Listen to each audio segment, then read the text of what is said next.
கள் போதைப் பொருள் என்பதை நிரூபிப்போருக்கு 10 கோடி ரூபாய் பரிசு வழங்கப்படும் என தமிழ்நாடு கள் இயக்க ஒருங்கிணைப்பாளர் நலசாமி அறிவித்துள்ளார். திருச்சியில் தமிழ்நாடு கள் இயக்கத்தின் மாநில பொதுக்குழு கூட்டம் நடைபெற்றது. பின்னர் செய்தியாளர்களிடம் பேசிய கள் இயக்க ஒருங்கிணைப்பாளர் நலசாமி பூரண மதுவிலக்கை ஆதரிப்பதாகவும், அதே நேரத்தில் கள் என்பது போதைப் பொருள் அல்ல, உணவுப் பொருள் என்பதை வலியுறுத்தி வரும் 2016 ஜனவரி 21ஆம் தேதி தமிழகம் முழுவதும் கள் இறக்கும் போராட்டத்தை நடத்த இருப்பதாக அறிவித்தார். அந்த போராட்டம் தோல்வியடைந்தால் தமிழ்நாடு கள் இயக்கத்தை கலைத்து விடுவதாக கூறிய நல்லசாமி, கள் போதைப் பொருள் என்று நிரூபிப்போருக்கு 10 கோடி ரூபாய் பரிசளிக்கப்படும் என்றும் கூறினார்.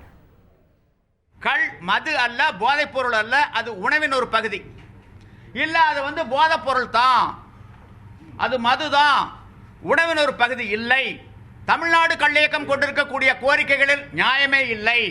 வெளிநாட்டு இறக்குமதி மதுக்களும் டாஸ்மாக் விற்பனை மதுக்களும் கல்லை விட நல்லவைகள் என இவர்கள் பூரண மதுவிலக்கு கேட்கும் இவர்கள், கல்லுக்கு எதிராக செயல்படும் இவர்கள் நிரூபித்து விட்டால் தமிழ்நாடு கள் இயக்கம் கொண்டிருக்கக்கூடிய கோரிக்கையினை கைவிடும், போராட்டத்தை விலக்கிக் கொள்ளும், வெற்றி பெற்றவர்களை பாராட்டும், 10 கோடி ரூபாய் பரிசும் கொடுக்கும்.